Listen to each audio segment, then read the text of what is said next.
Desde el inicio de los tiempos, los poderosos han conspirado para torcer el rumbo de la historia a su conveniencia.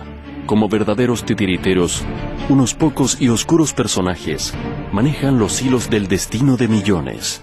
Muchos lo sospechan, pero quienes denuncian su accionar suelen ser ridiculizados. Otras veces, la verdad es tan obvia que pasa desapercibida. ¿Son estas solo fantasías paranoicas creadas para alimentar la imaginación de la gente, pero sin relación alguna con la realidad? ¿O somos en realidad parte de un plan perfectamente ejecutado? Guerras, revoluciones, movimientos sociales, atentados terroristas. Todo tiene una explicación oficial, pero quizás nada sea lo que parece ser. Animémonos a descubrir el increíble mundo de las sociedades secretas. La francmasonería, madre de todas las sociedades secretas, tal vez la organización más sospechada y perseguida de todos los tiempos. Y sin embargo son poquísimos los que conocen realmente de qué se trata. ¿Será, como sostienen sus detractores, la mano negra detrás de los principales eventos mundiales? ¿O será como aparenta ser hoy, un club social un poco decadente con rituales casi cómicos? ¿Cómo nació esta sociedad secreta milenaria que aún en nuestros días tiene más de 6 millones de hermanos? ¿Cuáles son sus objetivos reales? ¿Cómo influyó en el devenir mundial durante más de 12 siglos? Y más importante, ¿cómo sigue influyendo?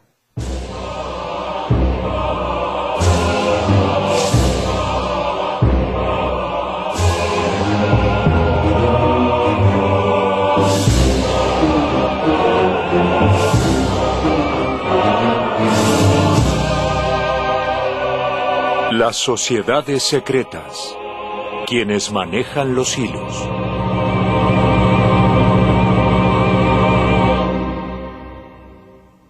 La francmasonería se autodefine como una inocente fraternidad, cuyo objetivo es buscar el bien de la humanidad a través de la elevación espiritual de sus miembros. Sin embargo, para sus detractores, se trata de una gigantesca pirámide de manipuladores con el objetivo secreto de dominación mundial y con mecanismos de protección mutua casi mafiosa. ¿Quién tiene la razón? Un ligero repaso por la historia de la francmasonería deja en evidencia ciertas características cuanto menos inquietantes.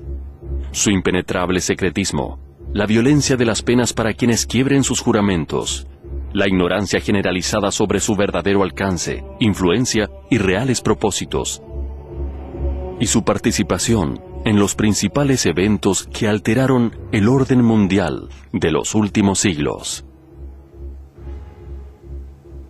Rituales secretos, simbolismos herméticos, objetivos misteriosos, particularidades que la han convertido en el fácil blanco de todo tipo de ataques, principalmente por parte de su archienemigo, la Iglesia Católica. Cabe preguntarse, ¿existen motivos reales para temerle? ¿O se trata de acusaciones infundadas, mera incomprensión y prejuicio de los oscurantistas? ¿Por qué, se preguntan algunos, mantienen secretos si no tienen nada que ocultar? ¿Cómo empezó todo? El inicio de la masonería se ubica en el siglo VII, cuando nació como un gremio de albañiles, constructores y talladores de piedra, que procuraba preservar en secreto sus conocimientos técnicos para mantener su fuente de trabajo. Los masones no eran los peones de la construcción que podemos imaginar hoy, sino los dueños de un conocimiento artístico y técnico que permitía llevar a cabo las construcciones más prodigiosas en una época en que la tecnología se reducía a una escuadra, una plomada y poco más. Los masones originales construyeron catedrales y castillos que duraron siglos, desafiando las guerras, los terremotos, el tiempo. Semejante capacidad constituía un poder casi mágico para la gente de su época, y nadie que no fuera masón tendría acceso a él. Delgadas columnas que aún se sostienen gráciles, arcos ojivales de delgadas nervaduras, torres de alturas inusitadas que arañan el cielo e inspiran veneración a Dios. Ámbitos con acústica sagrada y gárgolas colgantes para ahuyentar los malos espíritus. Relaciones de fuerza, belleza y proporción que hoy sorprenden a modernos ingenieros y matemáticos.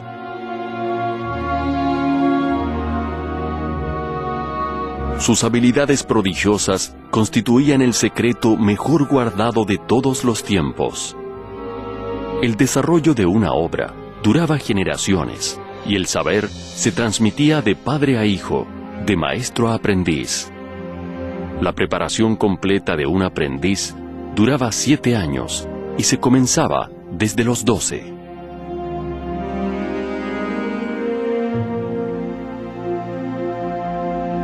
Después de los primeros 3 años, había un ritual de iniciación y se les revelaban algunas claves y símbolos.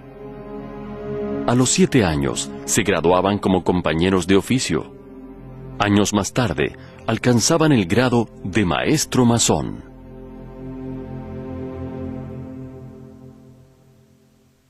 La masonería pronto adquirió un trasfondo ideológico y espiritual que la enfrentaba a los valores aceptados de la época y la convertiría en una estructura ideal para albergar ideas peligrosas que debían ser mantenidas en el mayor de los secretos. Esta primera masonería se denomina operativa, ya que se trataba de constructores en actividad. Si bien nació en el medioevo, se inspiraron en sociedades secretas muy anteriores, que se remontaban a tiempos precristianos. Desde los albores de la civilización, las sociedades secretas fueron el recurso necesario para preservar y defender conocimientos que otorgaban poder, así como para transmitir y mantener corrientes de pensamiento que ofendían a los poderes de turno y que podían significar la tortura seguida de muerte de quienes las hicieran públicas.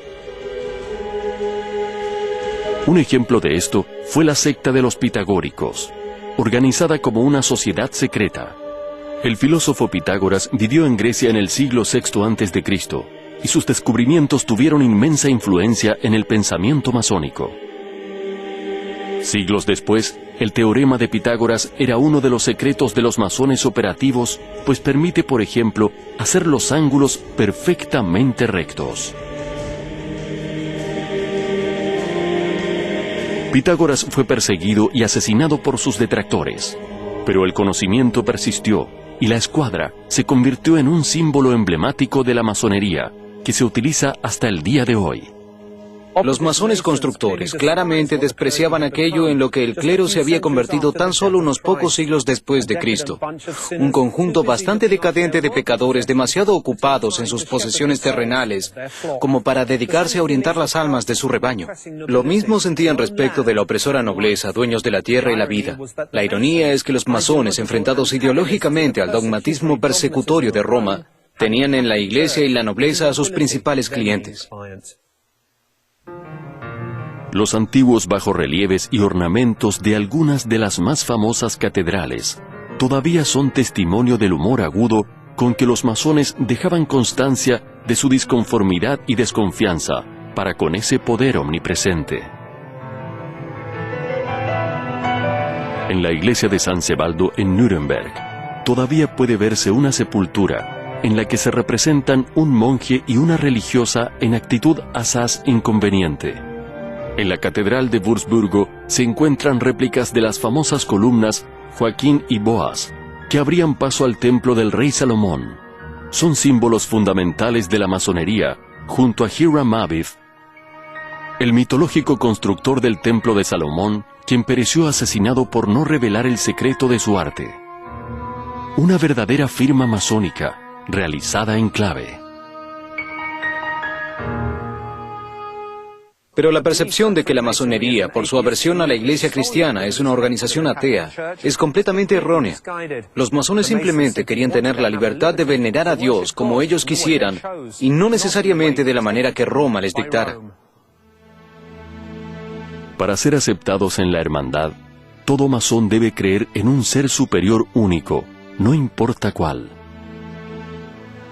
Para acoger a los distintos credos, y en línea con sus orígenes de constructores, los masones lo han dado en llamar Gadu, gran arquitecto del universo.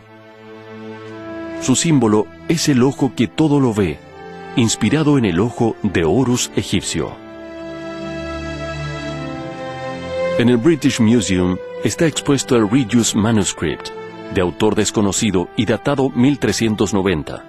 Es el primer documento escrito relativo a los masones y en él se menciona íntegramente en verso un código de 15 mandamientos, entre los cuales pueden leerse: ser recto y decir la verdad, no robar ni proteger ladrones o asesinos, ser sabio y fuerte, y ser capaz de hacer todos los trabajos, no hablar mal del trabajo de otros maestros, enseñar a los aprendices que su arte vale en todas partes, no encubrir falsedades ni a otros en el pecado.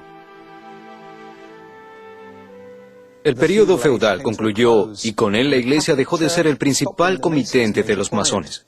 Fue entonces que aquel primitivo gremio de albañiles espiritualmente libres se convirtió en una poderosa e influyente sociedad secreta, abierta a todos los hombres que quisieran aceptar sus reglas de juego y jurar mantener sus secretos. Se llamó francmasonería o masones libres y aceptados. Pronto se convirtió en protagonista de los principales hechos de la historia. Las sociedades secretas, francmasonería, el imperio secreto. Recapitulemos. Lejos de ser una asociación de albañiles ignorantes y supersticiosos, los primitivos masones constructores eran portadores de ideales de libertad que los enfrentaron naturalmente con quienes eran sus principales clientes, pero también sus opresores, la Iglesia y la monarquía.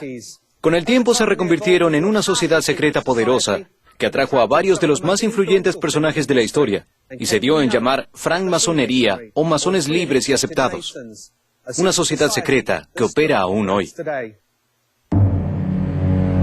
El nombre masones libres y aceptados nace cuando la masonería original operativa se reconvirtió en una sociedad secreta más amplia, en un periodo que duró desde fines del medioevo hasta fines del Renacimiento.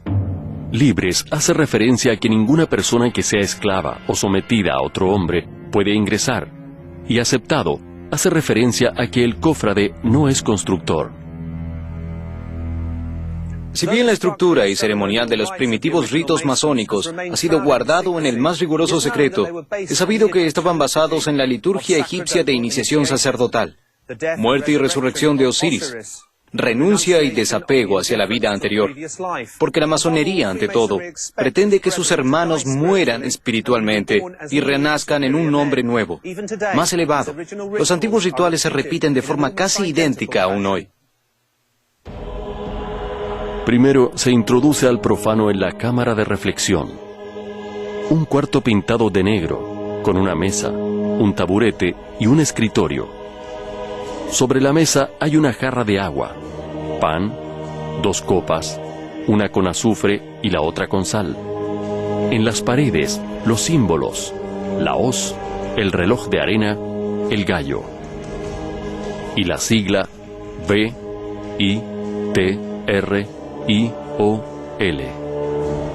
Esto es, Visita Interiora Terrae Rectificando Invenies Occultum Lapidem. Visita el interior de la tierra. Por medio de la rectificación, hallarás la piedra escondida.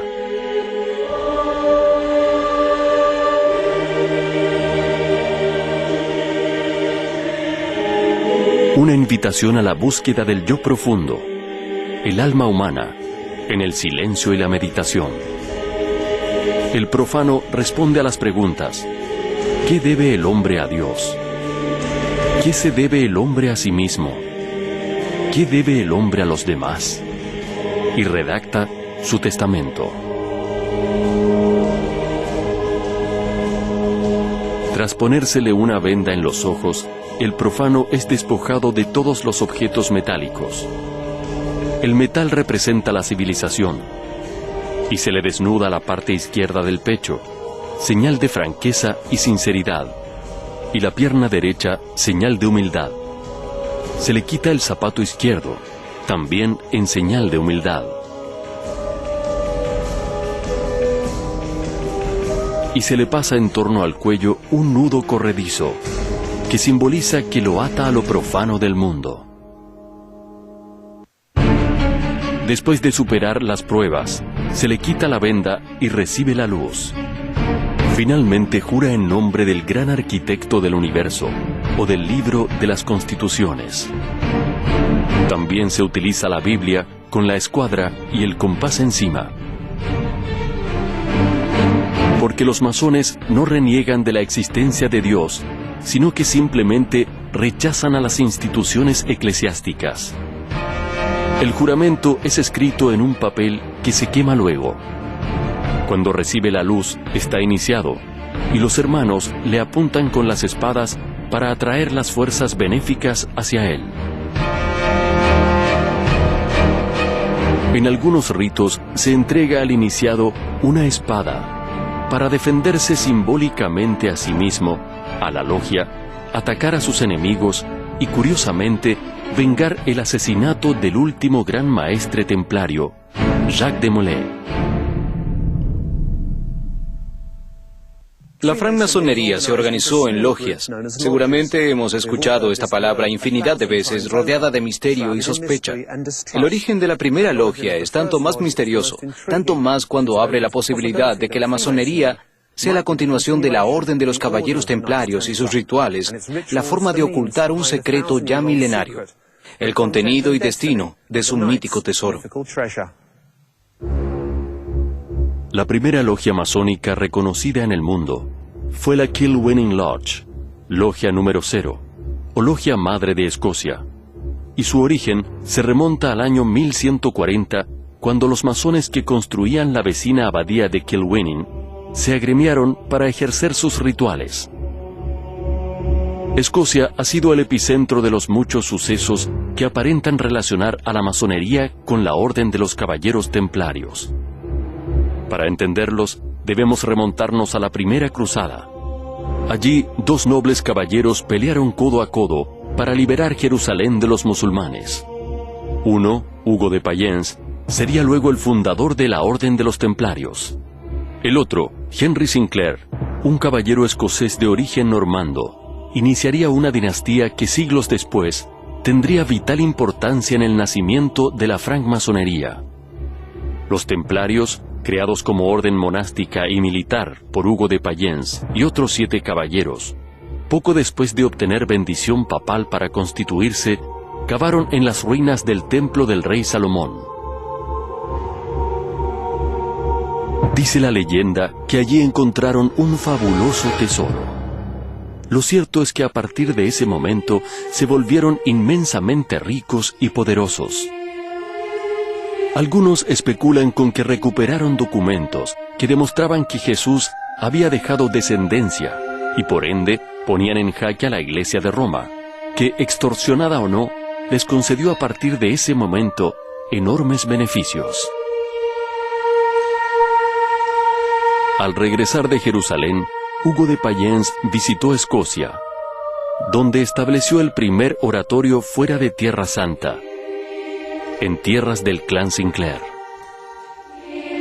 Los Sinclair, Seth Clair en francés, han sido señalados repetidamente como descendientes merovingios de un supuesto linaje de Jesús.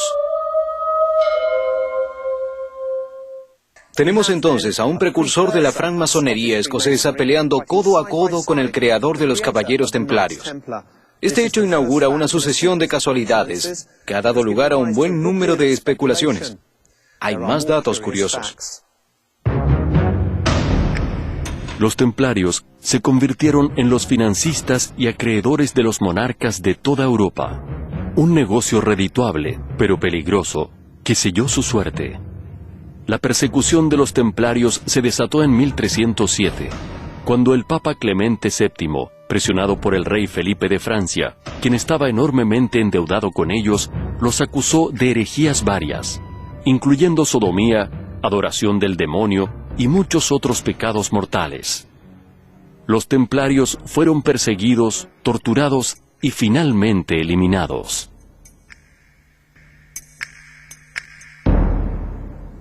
El gran maestre templario Jacques de Molay soportó 7 años de cárcel y torturas, tras lo cual fue condenado a cadena perpetua. Ante la sentencia, de Molay, quien ya tenía 70 años, y su amigo Gerard de Charnay denunciaron que todas las confesiones les habían sido arrancadas a fuerza de tortura. A viva voz declararon que ellos y la orden eran inocentes. Eso terminó de sellar su suerte. La noche del 18 de marzo de 1314, ambos fueron llevados a orillas del Sena y quemados en la hoguera. De Molay sucumbió mirando la catedral de Notre Dame, rezando y gritando su inocencia e insultando tanto al rey como al papa. Pero el ambicioso rey de Francia no pudo apoderarse de sus bienes. Los pocos templarios que pudieron huir de la masacre aparentemente se fugaron con el mítico tesoro, y el resto fue cedido a la Orden del Hospital, otro grupo religioso. Uno de los principales refugios de los sobrevivientes templarios fue la remota Escocia, cuyo rey Robert de Bruce estaba excomulgado por el Papa. Escocia, tierra de Henry Sinclair, compañero de aventuras del primer caballero templario. La saga continúa. A mediados del siglo XV, un descendiente de aquel caballero cruzado, llamado William Sinclair, comenzó a edificar una capilla en Roslin, al sur de Edimburgo. Dicha capilla, mencionada en el bestseller El Código da Vinci, supuestamente fue construida para ocultar el tesoro de los templarios en su subsuelo. Aunque esto no puede probarse, es innegable que la capilla está plagada de símbolos masones y templarios, constituyendo así la primera muestra pública de la impronta de tanto masones como templarios. Curiosamente, el sagrario tiene la misma distribución y dimensiones que la tercera reconstrucción del Templo de Salomón en Jerusalén, aquella en la que habían excavado los templarios. Finalmente, un descendiente directo de aquel Sinclair constructor de la capilla de Roslin, también llamado William Sinclair, se convertiría en el primer gran maestre de la francmasonería escocesa, en la logia Kilwinning. Esta logia madre, erigida en tierras que curiosamente había visitado Hugo de Payens 400 años antes, tierras de Sinclair.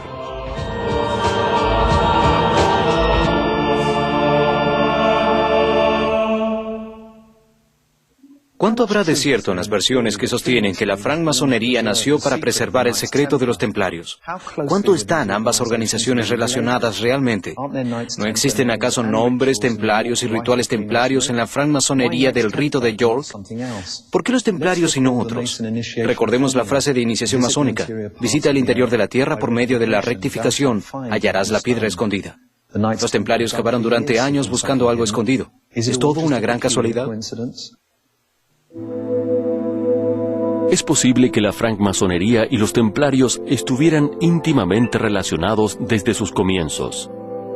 Pero también es posible que se hayan relacionado mucho después, por una simple afinidad ideológica, ya que ambas sociedades revestían un carácter decididamente anticlerical y antimonárquico, y sabían muy bien lo que era ser perseguidos.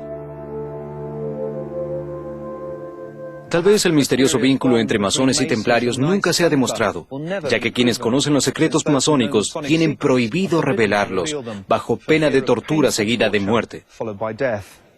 Tal es el castigo para un hermano que revele los secretos de su logia. El juramento del 10º grado del rito escocés es apenas uno de los tantos ejemplos de la brutalidad con que la masonería condena a sus delatores. Este concluye diciendo: si fallo con mi obligación, consiento en que me abran el cuerpo perpendicularmente y ser expuesto 8 horas al aire libre para que las moscas venenosas coman mis entrañas. Mi cabeza sea cortada y puesta en el punto más alto del mundo, e infligiré el mismo castigo a quienes rompan sus pactos y obligaciones. Un juramento que obliga a pensar 2 veces antes de quebrarlo. En el siglo XVII, la francmasonería adquirió tal importancia que comenzó a ganarse enemigos poderosos. Sus círculos internos se estrecharon más y más, y con su expansión aumentó su capacidad de influir sobre la sociedad. Muy pronto comenzaron a mover los hilos de la historia, hilos que tal vez muevan aún hoy. Anticristianos, libertarios, conspiradores.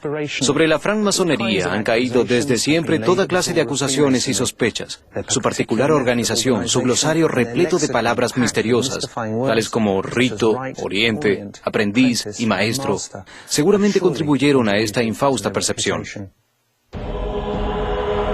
La masonería es una organización internacional que se subdivide en logias o capítulos independientes, sin una autoridad suprema mundial.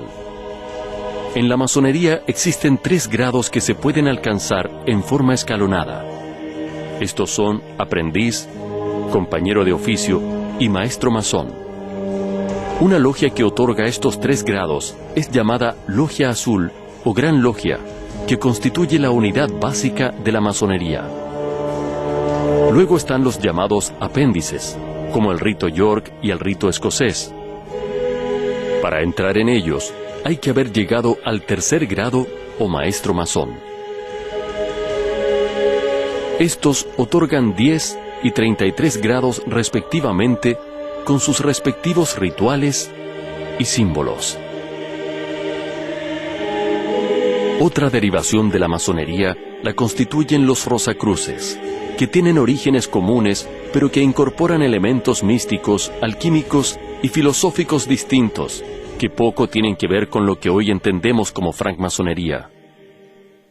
Entender sus símbolos seguramente ayuda a entender sus intenciones y su alcance. Si aprendemos a mirar bien, veremos la huella de los masones en los lugares menos pensados, como recordándonos que allí estuvieron y que allí siguen estando. Toda la simbología masónica remite a sus ideales de elevación espiritual y conocimiento, y muchos de ellos provienen de íconos heredados de los primitivos constructores. La plomada recuerda la rectitud, el nivel la igualdad, la escuadra la honestidad, virtud y franqueza, identifica al Worshipful Master. El compás abarca con sus 2 puntas los dogmas masónicos, amistad, moralidad, amor fraternal. Al trazar un círculo, el punto central es el masón, y el círculo es su mundo. El masón debe vivir según los principios de amistad, moralidad y amor fraternal. La cuchara de albañil simboliza el cemento o argamasa que une a los hermanos masones. La regla de 24 pulgadas simboliza las 24 horas del día. El martillo recuerda a los masones que deben pulir y perfeccionar su carácter. La estrella de 5 puntos simboliza a Dios y también a los 5 puntos de la camaradería, un secreto que no puede revelarse. El mandil blanco de piel de carnero representa la pureza. La sandalia recuerda a los masones a su preparación para los grados. Para entrar al templo hay que descalzarse y ponerse sandalias. El punto dentro del círculo con paralelas a los lados y el libro arriba simbolizan la tierra. El punto, los cielos, el círculo y los 2 solsticios, las paralelas, que son los grandes días festivos del año para los masones. La letra G es Dios, God, o Gadu, gran arquitecto del universo, y es un agregado norteamericano. Se empezó a usar en Estados Unidos junto a la escuadra y el compás hacia 1850. Un apretón de manos muy particular representa la forma de reconocerse entre masones en silencio. Hasta aquí las acusaciones, sospechas y persecuciones que ha sufrido parecen más fruto del prejuicio de instituciones autoritarias y dogmáticas que a causas atribuibles a la propia masonería. Entonces, ¿es la masonería una hermandad inocente que solo busca la superación humana? Sus detractores tienen una opinión muy distinta. La francmasonería ha sido acusada de todo, desde constituir una sociedad atea, anticristiana, mafiosa y desleal, hasta intentar controlar al mundo a través de sus redes secretas de poder. La Iglesia Católica no vaciló en excomulgar a sus miembros. Muchas de las monarquías europeas tomaron idénticas medidas. Entre 1738 y 1890 el Vaticano publicó 17 bulas papales condenando a la masonería.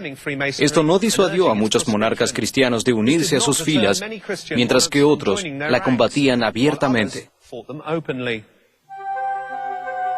El rey Jaime III de Escocia fue el primer monarca sospechado de masón. El primero de los soberanos continentales que apoyó oficialmente a la masonería fue el emperador alemán Francisco I, fundador de la Casa Real de Austria y, curiosamente, católico. Los gobiernos protestantes de Holanda, Suecia, Ginebra, Zúrich, Berna, Bavaria, Austria, Rusia y Prusia la prohibieron.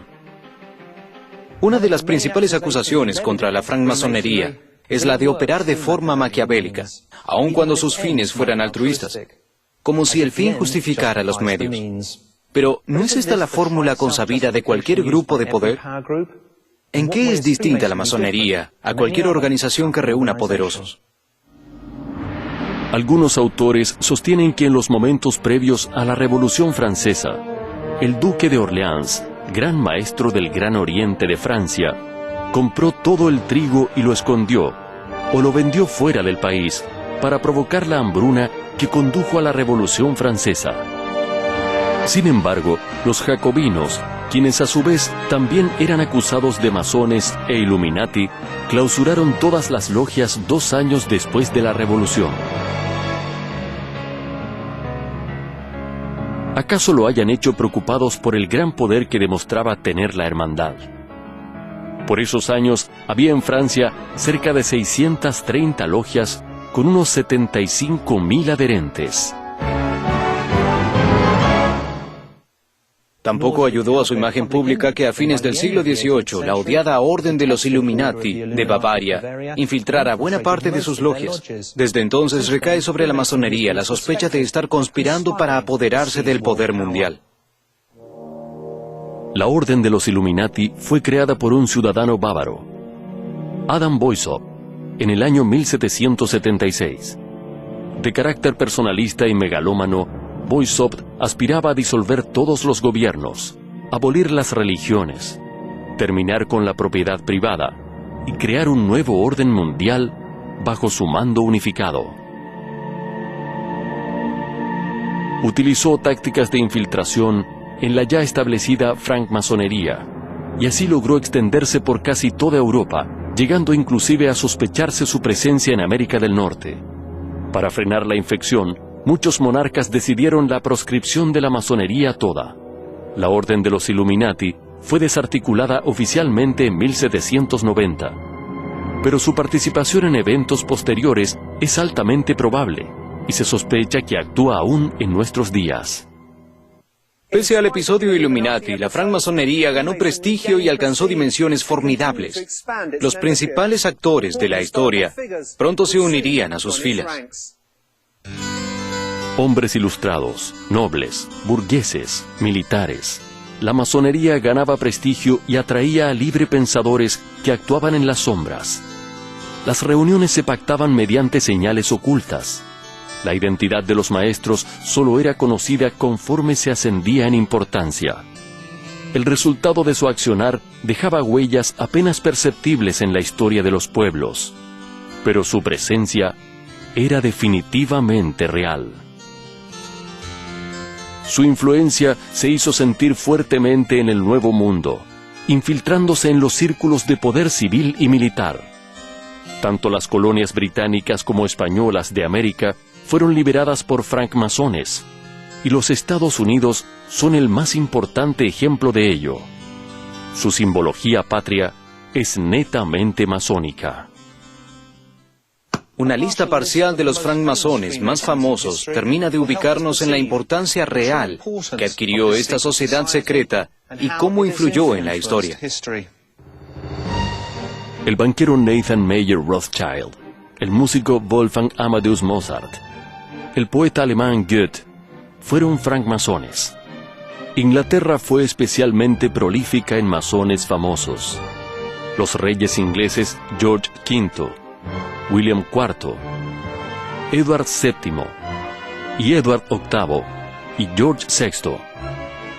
También los políticos ingleses George Canning, Cecil Rhodes y Winston Churchill, el inventor de la penicilina Sir Alexander Fleming, los escritores Alexander Pope, Edward Gibbon, Sir Walter Scott, Sir Arthur Conan Doyle, Rudyard Kipling, más docenas de generales, almirantes y mariscales del aire. Hasta el actor Peter Sellers fue francmasón. Estados Unidos no se queda atrás. Buena parte de sus padres fundadores, jueces, congresistas, senadores y generales fueron francmasones. También sus presidentes Theodore Roosevelt, Franklin D. Roosevelt, Harry Truman, Lyndon B. Johnson y Gerald Ford.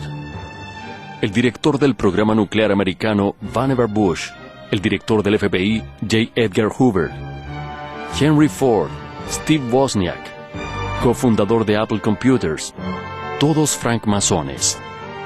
En América del Sur, personalidades de la talla de Simón Bolívar, San Martín y Benito Juárez también eran masones. La lista es interminable. La importancia y popularidad que adquirió la francmasonería le granjeó enemigos mucho más sanguinarios que la Iglesia. Paradójicamente, la persecución más cruenta y efectiva lanzada contra la masonería provino de otro sector también excomulgado, los bolcheviques. La masonería sobrevivió a la Revolución Soviética y fue tolerada hasta que en 1922, la Cuarta Internacional decretó que era una ideología incompatible con el comunismo. Entonces, algunas logias se disolvieron y otras pasaron a la clandestinidad. En 1926, el masón Astromov pidió a Stalin que permitiera oficializar a la masonería. Pero la respuesta inmediata fue el arresto, tortura y prisión para los masones. La masonería desapareció durante los años restantes de gobierno soviético. Astromov fue detenido, interrogado y murió poco después de ser liberado. La francmasonería desapareció o sobrevivió en las sombras. La primera logia rusa que volvió a operar fue la Logia Armonía, cosa que ocurrió recién en 1992. En el siglo XX, la masonería sufriría no solo la persecución bolchevique, sino también la persecución nazi. Fue en ese siglo que se acuñó el término judeo-masonería, y las teorías conspirativas más osadas vieron la luz. ¿Cuánto hay de cierto en todo esto? ¿Cuánto es puro y simple antisemitismo? ¿Por qué la masonería atrajo como un pararrayos la ira de todos los poderes establecidos? El siglo XX no fue especialmente venturoso para la masonería. Durante la era comunista estuvo prohibida en toda Europa del Este y la Unión Soviética. Sus logias fueron disueltas, sus bibliotecas destruidas, sus miembros perseguidos y encarcelados. En Alemania nazi, su suerte no fue mejor. En Mein Kampf, Hitler afirmaba que la masonería había sucumbido a los judíos y era un instrumento en su poder, y que los sentimientos pacifistas y la parálisis del instinto nacionalista eran fruto del operar masónico. Inició así lo que sería una larga lista de acusaciones antisemitas contra la masonería. Hitler disolvió todas las logias en Alemania y acusó a la masonería de conspirar junto a los judíos para establecer una república mundial, tal como habían postulado los Illuminati más de 100 años antes. En 1935, Goebbels acusó a 300 miembros de la raza judía y conspiradores masónicos de haber permitido la entrada de la Unión Soviética en la Sociedad de Naciones. 2 años después, inauguró una exposición antimasónica que exhibía objetos incriminatorios. En los campos de concentración del nazismo, los masones debían llevar un triángulo rojo invertido como distintivo. Se estima que en la Alemania nazi y los países ocupados fueron asesinados entre 80 y 200.000 masones. En 1924, Mussolini decretó en Italia que los fascistas tenían que elegir entre ser fascistas o masones, y al año siguiente disolvió la sociedad.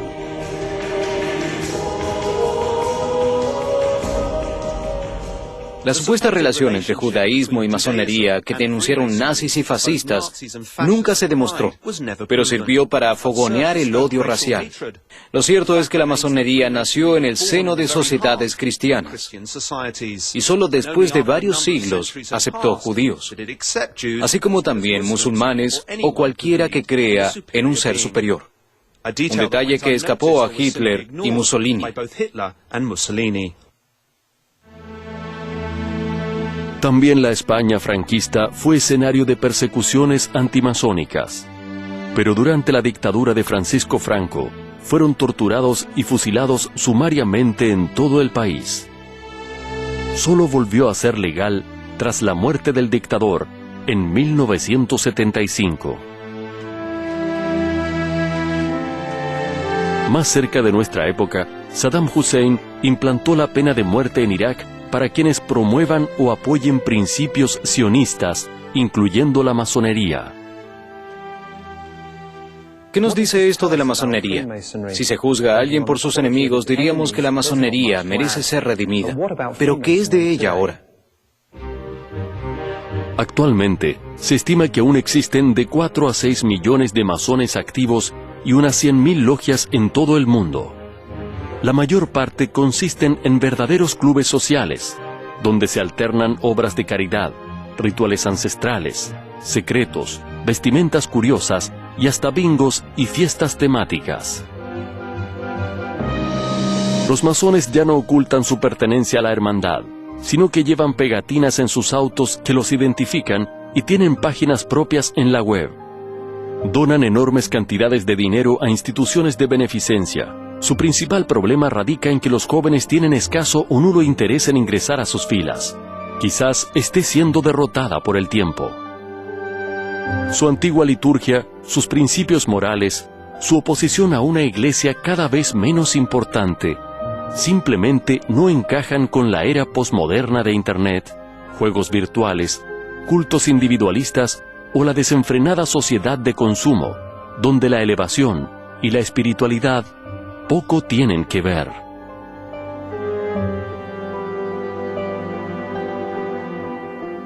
Quizá también pesa en su languidecimiento su renuencia a aceptar mujeres, fuera de las logias apéndices para damas. Un terco arcaísmo que sin embargo persiste.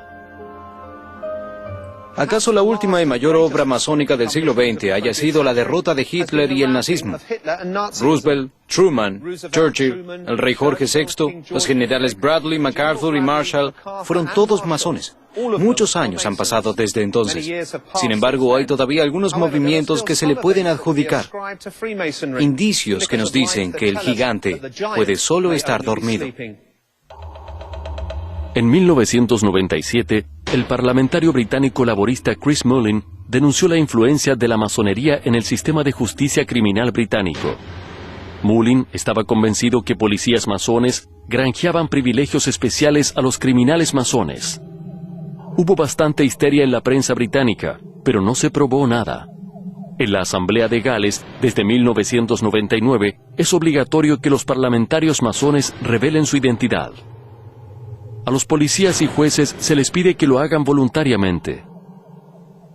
Ahora bien, si la francmasonería hoy es un rancio club social, ¿por qué Saddam Hussein se ocupó de perseguirla mientras que en el Reino Unido obligan a sus miembros del sistema judicial y policial a identificarse? Dos países en las antípodas ideológicas que libraron una guerra reciente entre sí y sin embargo comparten un enemigo común. ¿Es simplemente porque se trata de un blanco fácil para hacer política?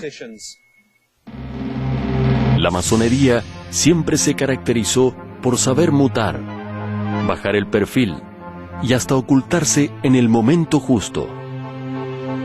Esta estrategia le ha dado resultados durante siglos. Nuevos nombres, nuevos modos, nuevos integrantes. No sería extraño que fuera esa misma su estrategia hoy. ¿Puede una sociedad que influyó sobre los momentos y personajes más importantes de la historia diluirse sin más? ¿Es posible que este nuevo silencio, esta aparente senilidad, esté encubriendo un cambio de objetivos y estrategias? Nuestra vida cotidiana puede estar signada por decisiones que nos son ajenas y los francmasones estar detrás de ellas sin nosotros siquiera sospecharlo. Ni hablar de la poderosa manipulación que ejercen los medios de comunicación, muchos de ellos en manos de hermanos masones. Cabe preguntarse de qué modo llegan a nosotros los sutiles mensajes de la masonería.